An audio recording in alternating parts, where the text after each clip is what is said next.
Que pai é esse que, ao invés de proteger e dar aquele bom exemplo, coloca uma criança, a própria filha de 11 anos nessa situação, ou obriga a filha a cometer um crime? Isso é crime. A gente vai repercutir esse caso aqui no nosso estúdio. Vem cá, eu recebo Larissa Lobo, que é psicóloga, inclusive especialista, né, nessa área infantil, para falar para a gente o que uma criança acaba aprendendo com esse exemplo do pai. Obrigada, Larissa, pela sua participação. Eu que agradeço. A conselheira tutelar Ellen Peixoto, obrigada pela sua presença aqui também no programa. E a gente também recebe uma mãe aqui, olha, a Letícia Bold, tem 2 filhos. Letícia, como mãe, que sabe muito bem das obrigações que tem com o filho no papel de educar, qual é seu sentimento, qual é sua reação quando você vê um vídeo como esse? Boa tarde, Roberta. É triste, né? Porque a gente vê uma situação dessa, a gente tem que dar o exemplo, né? Antes mesmo de sair de casa, eu até comentei com meu esposo, falei assim, eu vou aproveitar e usar o exemplo que aconteceu comigo. Né? A gente estava no supermercado, eu, meu esposo e meus 2 filhos. Minha filha estava, acho que com 2 aninhos ou 3, meu filho maiorzinho já. A minha filha pegou um batonzinho e ficou com um batom na mão, dentro do supermercado, rodando. Na hora que a gente saiu, eu não vi o batom na mão dela. A gente passou as compras e estamos descendo a rampa do supermercado. Quando eu olhei, meu filho falou assim, mãe, a minha irmã tá com um batom, eu também quero. Aí eu falei, meu Deus do céu. Aí eu peguei eles, voltei lá no caixa onde eu tava, falei assim, moço, eu vim pagar o batom que minha filha acabou levando. Não, menina, esquenta isso não, pode levar, vai. Só por causa de um batom? Eu falei, não, por causa de um batom, porque eu tô dando exemplo pros meus filhos. Eu não posso pegar assim e sair levando. Aí eu esperei todo mundo passar do caixa, fui lá e paguei. Aí o pessoal ficou olhando pra minha cara, eu falei, não, tô mostrando pra eles o certo, entendeu? Porque a gente não pode ensinar isso aí. Ele tá ensinando o que pra essa criança? Olha a diferença de comportamento, Larissa. E aproveitando essa pergunta da Letícia, está ensinando o que para essa criança? Boa tarde. A gente é influenciada e influencia o meio o tempo inteiro. Né? Nenhum lado a gente tem esse exemplo da mãe que, talvez pela faixa etária, realmente a filha não tivesse esse entendimento de como funciona a compra, de que a mãe pagou, de que a gente não pode levar tudo o que a gente quer. Até pela pouca idade, às vezes tem essa dificuldade de entendimento mesmo. Diferente do outro caso, onde tem esse entendimento, só que esse entendimento ele foi de repente distorcido. Mais ou menos nessa faixa etária que a criança da reportagem tem, ela já conseguiria distinguir que isso não pode ser feito. Só que como foi ensinado isso de uma forma distorcida, essa percepção dela também fica equivocada. Não é culpa dela, mas isso foi passado de uma maneira distorcida. E quando a gente está em desenvolvimento, os nossos exemplos de aprendizado são os adultos funcionais que estão ao nosso redor. Então, deles vem tudo que a gente acredita ser perfeitamente correto. Então, eu pergunto o que é uma cor, o que é outra coisa, e meus pais vão me respondendo tudo, então eu crio o entendimento de que meus pais sabem tudo o tempo inteiro. Consequentemente, tudo que eles me passam deve ser verdade absoluta. E aí, nisso, abrem-se brechas para terem ensinamentos disfuncionais, como nesse caso. Por isso que se distingue tanto, né? A intenção de cada ensinamento. E você vê que tem toda uma estratégia, né? Ela começou a agir exatamente da mesma maneira que o pai agia nas situações anteriores, né? Então foi ensinado, como você bem disse, foi ensinado dessa maneira para essa criança. Sim. A gente tem a modelação, que é dar o exemplo. Então tudo que eu faço na frente da criança, eu modelo para ela. Ela vai percebendo o ambiente e vai registrando essas informações. E à medida que a criança vai repetindo, aos trancos e barrancos, eu vou intervindo. Não, é dessa outra forma, é dessa maneira. Então, nesse caso da reportagem, teve uma modelação do pai dar esse exemplo disfuncional e teve a modelagem dele ir lá e corrigir ela para ela fazer da forma com menos chances de ser pega de repente, né? Que ele entrega a sacolinha, depois ela faz exatamente igual. Então, teve todo um cuidado da parte dele de mostrar exatamente como fazer a coisa errada. Tanto que ela repete exatamente igual a ele. Ellen, isso é um crime? E esse pai também está cometendo um crime contra a própria filha? Sim, exatamente. O artigo 224 do Estatuto da Criança e do Adolescente prevê, né, o crime que se trata de corrupção de menores. Eu não me recordo qual que é a pena base, mas embora ela seja filha dele e também pelo Estatuto da Criança e do Adolescente, ele tenha o dever de zelar, de cuidar. No artigo 8º fala a respeito do castigo, da correção, inclui também o exemplo que a nossa colega falou. Ele também comete o crime de corrupção de menores, que é previsto tanto no Estatuto da Criança e do Adolescente, quanto no próprio Código Penal também, e responde criminalmente por esse crime.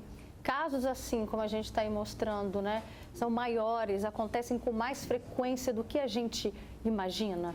Não só nessa modalidade, mas outras também, né? Diariamente, no dia a dia, na rotina do conselheiro tutelar, nós vemos aí pais que usam, às vezes, até mesmo os seus filhos para venda de drogas, né? Para contribuição ao tráfico de drogas, para entregar recados. Existem pais que utilizam indevidamente os filhos nas visitas nos presídios para que possam contribuir para organizações criminosas. Isso chega ao nosso conhecimento no Conselho Tutelar diariamente. E nós conversávamos, antes de nós entrarmos no ar, aqui junto com a psicóloga, justamente sobre essa questão do exemplo, educação positiva. Até que ponto nós podemos influenciar os nossos filhos através das nossas atitudes, né? Até que ponto é a responsabilidade dos pais, até que ponto é a responsabilidade do Estado. Algumas pessoas têm a sensação de impunidade por se tratar de menor de idade. No caso em tela, não é nem um adolescente ainda, é uma criança que não sabe exatamente o que estava fazendo, porque o exemplo que ela tem ali no dia a dia dela é essa atitude que vem dos pais. Né? E isso desencadeia aí uma série de acontecimentos, porque a gente fala muito lá no conselho, no dia a dia, quando a gente até atende casos para aconselhamento, que falar é muito bom, mas o exemplo convence muito mais. Então, assim, a palavra ensina, mas o exemplo, ele arrasta, né? E nós temos essa previsão da educação positiva, da educação de pais para filhos no Estatuto da Criança e do Adolescente. Olha só, a gente tem aqui algumas participações no nosso Facebook. A Maricilda Borges fala: isso para mim não é pai, isso é um monstro. Que educação é essa? É a pergunta que a gente se faz, né, Maricilda? Concordo com você. A Clara Ribeiro Campos também participa com a gente. Deus do céu, que tipo de pai é esse? E o caráter que essa menina vai ter? Nem sei o que pensar. De que forma, Larissa, que a gente, enquanto sociedade, depois do que foi ensinado para essa criança dessa maneira, é possível desconstruir esse ensinamento ainda nessa faixa etária ali? De que forma que a sociedade pode contribuir para isso? Sempre é possível aprender coisas novas, né? A gente está o tempo inteiro aprendendo e ganhando novas informações, então em qualquer faixa etária sempre é possível que nós possamos inserir novos comportamentos no nosso repertório comportamental. Em relação à criança, a gente tem que ter braço para isso. Então, alguém tem que alcançar essa criança para ter ali intervenções, novas formas de lidar com o ambiente e termos também outras influências mais positivas, mais funcionais na vida dela. Então, é perfeitamente possível, especialmente por ela ser criança. A gente tem aí uma neuroplasticidade, que é a capacidade do cérebro de formar novas conexões, ganhar novos comportamentos no seu repertório. Então, é perfeitamente possível que ela aprenda que aquilo foi disfuncional, com as consequências que ela tem com aquilo, comportamentos mais adaptativos para ela substituir aquele comportamento disfuncional, mas precisa ter braço. Então, alguém precisa alcançar essa criança para ser um novo modelo de exemplo, para ser mais uma pessoa influenciando. Então, todos nós, como eu falei, todos nós somos influenciados e influenciamos o bem. Então, da mesma maneira como o pai ele vai servir de influência extremamente negativa, é importante que essa criança, no convívio dela, ela tenha pessoas funcionais para dar esses exemplos mais positivos, mais corretos para ela. Imagina a gente se colocando agora no lugar dessa criança, né? Imagina a vergonha que ela passou ali naquela situação quando o segurança faz a abordagem e acaba, na verdade, descobrindo toda a estratégia que está por trás dessa ação. Não deve ter sido um momento fácil para essa criança de 11 anos, né? De repente, tudo desconstrói na cabecinha dela. Letícia, como que você fez com os seus filhos nessa situação que você falou aí do batom? Depois, teve uma conversa em casa, no carro? Teve? Sim. Dentro do carro mesmo, a gente, né, peguei e expliquei para eles a situação. Falei, olha, ela pegou, né, o batom, mas não foi na intenção de levar para ela. Ela queria o batom para comer, mas na hora a gente não percebeu. Né? Ela não pequenininha, não falava ainda, né? Então, assim, a gente nem... Mas depois, quando a gente chegou, eu falei, aí eu expliquei mais pro meu filho, que é o mais velho, eu sempre falo com ele, né? Olha, quando você quer alguma coisa, não vai e pega. Não é, se você está num lugar que você viu uma coisa que você quer, não é seu. procura saber de onde é, do que é, pergunta pra gente, pai, posso? Mãe, posso? Entendeu? Então, assim, tudo na questão de conversa, né? Eu acho que se você ensinar, você conversar, né? Eu fico, assim, triste de ver que uma criança dessa não está tendo essa conversa dentro de casa. Ela está estão ensinando completamente ao contrário, né? Então, eu vou lá fazer, você vai ver e vai fazer da mesma forma. E, infelizmente, acaba ficando, né, na cabecinha dela e ela, né, espera em Deus que ela não cresça com esse pensamento, né, nessa situação, porque é muito complicado. Então, se a gente ensinar o certo, né, o certo sempre vai prevalecer, sempre vai ganhar, né? Quando você ensinou para os seus filhos, na outra vez, numa outra situação, que vocês foram ao mercado, você já percebeu se surtiu o efeito, aquela conversa que vocês tiveram no carro? Sim, com meu filho, sim. Ele sempre, quando a gente vai no supermercado, algum lugar, ele pergunta, mãe, hoje eu posso comprar alguma coisa? Mãe, hoje, às vezes até antes de sair de casa. A minha filha também, que já está com 7 anos, ela fala, mãe, hoje você tem dinheiro? Posso comprar um biscoito lá? Fala, hoje pode. Tem dia que eu falo, hoje não dá. A gente vai entrar no supermercado e vai sair. A gente até vejo, às vezes ela olhando assim, tudo, você vê que ela quer, mas ela não pega. Vem para casa numa boa. Fala, quando a gente puder, a gente vai comprar. Entendeu? Então, assim, é questão mesmo de ensinar, né? Aí eu fico feliz porque eu vejo a atitude dela, assim, né? Assim, dela, do meu filho também. Uma vez aconteceu o mesmo caso com a gente no shopping. Eu estava com a minha família, a gente numa loja, minha filha pegou uma bonequinha e ficou com ela na loja toda, brincando. E aí eu falei com ela assim, a gente vai embora e você vai devolver a bonequinha, porque eu não vou levar a bonequinha. Aí ela rodou, brincou e tal, com a bonequinha na mão. Falei, agora a gente tá indo. Ela foi lá, colocou a bonequinha na prateleira. O cara até olhou assim, nossa, tadinha. Mas eu falei, não, porque hoje eu não posso levar. Então, ela vai entender que tem que colocar ali. Ou seja, aquela conversa realmente do supermercado, Sim. né, com as ações do dia a dia que você possivelmente, como mãe, deve ter reforçado. Sim. A gente vê que a gente consegue, né, educar no caminho certo. Aí, quando a gente vê uma situação dessa daí de uma criança de 11 anos aprendendo as estratégias do pai de furtar itens no supermercado, e a gente sabe que isso acontece em diversos momentos. Quantas e quantas vezes a gente está passando também ali no sinal, a gente vê pais obrigando crianças a ficar ali com faixa, né, pedindo dinheiro. Quando a gente vê uma situação que a criança está sendo, de alguma forma, explorada, o que a gente deve fazer, Ellen? Nesses casos, né, nós temos os órgãos de proteção, nós conseguimos... O Conselho Tutelar é uma porta de entrada para denúncias de vários outros órgãos. Nós temos a Comissão de Direitos Humanos, nós temos o próprio telefone dos Conselhos Tutelares, que se vocês entrarem no site de cada município, vocês conseguem encontrar, né? Eu sou conselheira tutelar no município de Cariacica, então no site da Prefeitura de Cariacica você encontra. O Conselho Tutelar é um órgão que funciona 24 horas, então nós trabalhamos todos os dias no regime de plantão, durante o dia de 8 às 18 e após as 18 nós trabalhamos em regime de plantão. Então, caso seja visto uma criança em situação de vulnerabilidade social ou em situação de violência, vocês podem estar fazendo denúncia através do Disque 100, do 181, ou até mesmo através do 190, porque o CIODES entra em contato com os conselhos tutelares para que possam passar as demandas. E aí, nesse caso em específico, sendo constatada a ausência de pai e mãe que possam cuidar dessa criança, exercer o papel de cuidar dessa criança como guardiãos, nós temos aí os programas dos municípios de família extensa, família acolhedora. Nós, na qualidade de conselheiros tutelares, nós fazemos aí uma busca ativa para saber se às vezes tem uma tia, como a doutora disse a respeito, né, de termos braços para poder desconstruir essa situação na mente da criança. Nós podemos aí encontrar uma tia, um avô, uma avó. Encaminhamos o caso para a vara da infância para que ela possa aí estar sob os cuidados de um familiar que tenha condições psíquicas e financeiras de manter os cuidados com aquela criança. Nesse caso específico, né, o pai foi autuado, ele foi preso. E aí, com essa criança, então, ela deve acionar outros braços da família? Se a criança tiver mãe e a mãe tiver condições, tanto psíquicas quanto financeiras, e for acompanhada por programas, né, do município, para que possa conduzir ela, às vezes um serviço de convivência e fortalecimento de vínculo, CRAS, o CRES da região, para que possa estar com ela, a mãe tem condições de exercer o papel de guarda. O poder pátrio familiar primazia é de pai e mãe. Na ausência, a gente faz a busca por família extensa, que aí se estende aos avós, aos tios.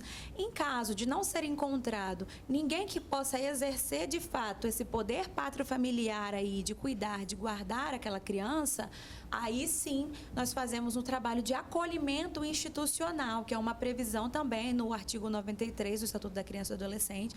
A gente pode requisitar aos abrigos do município para que seja feito o acolhimento institucional dessa criança, para que ela possa estar em um abrigo até que a vara da infância responsável por aquela região decida o que vai acontecer com aquela criança em um outro momento, criança ou adolescente. Chegou para a gente aqui mais uma participação, uma telespectadora diz: boa tarde, Roberta, eu sempre falo para os meus sobrinhos, para o meu enteado, que tudo que você faz escondido, tudo que você fizer escondido é errado.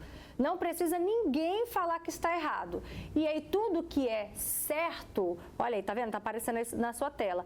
Todos podem ver e saber. Essa é uma estratégia interessante, Larissa, para a gente trabalhar com as crianças, porque eles ainda não têm também tanta maturidade para entender o que é certo e o que é errado. Mas essa maneira, se for escondido, é porque é errado? Não necessariamente. Acredito que quando a gente fala de orientação parental, de criação, de comportamento humano, é muito complicado a gente estabelecer esses extremos, né? Esse 880, frases muito rígidas. A criança ela vai aprender cada comportamento isolado. Não tem como a gente colocar tudo num balaio e falar assim é certo, assim é errado e pronto, acabou. Porque as situações elas têm nuances. Veja bem, agredir alguém é errado.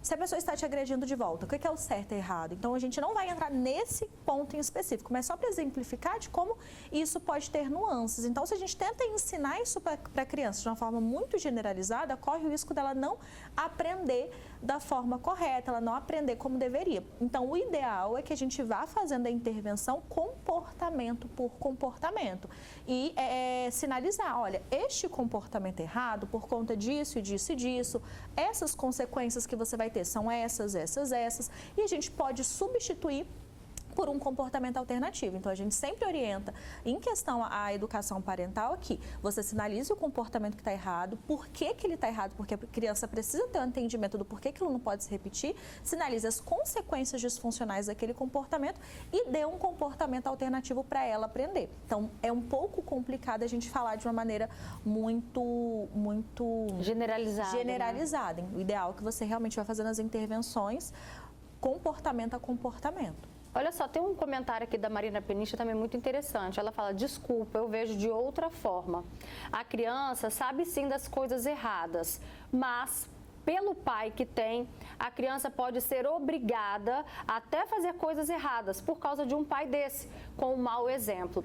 E aí eu até me recordo que eu li uma reportagem de uma criança que também era obrigada pelo pai a pedir dinheiro no sinal e a cometer furtos. Era um caso, acho que, de 2 irmãos. Os 2 fugiram de casa, justamente porque o pai o obrigava a fazer esse tipo de coisa, né? Então, a gente sabe que essa é uma realidade. Acontece em muitos casos assim, Ellen? Acontece em muitos casos assim. Nós temos, às vezes, casos de adolescentes que chegam até o Conselho Tutelar para falar a respeito de violações de direitos que são causados pelos próprios genitores, que teriam ali o dever de zelar, de cuidar, de educar e de ensinar, né? Recentemente teve um caso de uma adolescente que foi levada ao conselho pelos genitores por indisciplina, né? Era um caso de uma adolescente indisciplinada e quando ela chegou no conselho e nós fizemos aquele atendimento inicial, nós vimos que ela reproduzia justamente o que acontecia dentro de casa. Então, ela estava tendo os seus direitos violados pelos próprios genitores que tinham ali o dever de cuidar dessa criança, dessa adolescente. Isso acontece com mais frequência do que é veiculada. Essa questão do supermercado que ela falou é bem real. Eu sou mãe de um menino de 6 anos e todas as vezes que nós vamos no supermercado, ele tem vontade de pegar alguma coisa, às vezes eu até falo com ele, meu filho, pode segurar, mãe, você já pagou? Então, assim, o exemplo, o dever de cuidar, de zelar, de ensinar, é prioridade absoluta de quem tem o dever de cuidar, que inicialmente são os pais, né, irresponsáveis, pai ou mãe, ou aquela pessoa que tem a guarda ali do menor. Vamos supor aí que essa história tem um desdobramento, Letícia, de que a família não tem condições financeiras, de que a família esteja ali num momento difícil da vida. A gente imagina, né? Todos nós já tivemos momentos difíceis, momentos fáceis. Você, mesmo assim, diante de uma situação mais apertada, agiria dessa maneira com seus filhos? Jamais. Jamais, assim, e sempre ensinando e sempre buscando ajuda, porque eu até comentei com elas ali, hoje em dia a gente tem tanta forma de pedir ajuda, né? A um vizinho, a um parente, né? Alguém dentro da igreja. A gente pode, né, buscar ajuda de outras formas. Se você está vendo que você está numa situação difícil, está acontecendo alguma coisa, não faz, né? Não ensina dessa forma que o pai ensinou, né? Busca ajuda, busca alguém, né? Procura, que eu tenho certeza que alguém vai ajudar. No momento que mais a gente precisa, a gente tem alguém para poder ajudar. Agora, só para a gente finalizar, me coloquei mais uma vez no lugar dessa criança. Imagina o pai ainda não assumindo o que fez, né, ali para o vigilante do supermercado. Imagina ele colocando a culpa na criança e a criança olhando, a reação da criança olhando para o pai. Cadê meu protetor? Mais uma vez falhou com você. Obrigada, Letícia. Obrigada, Ellen. Obrigada também, Larissa. Uma boa tarde.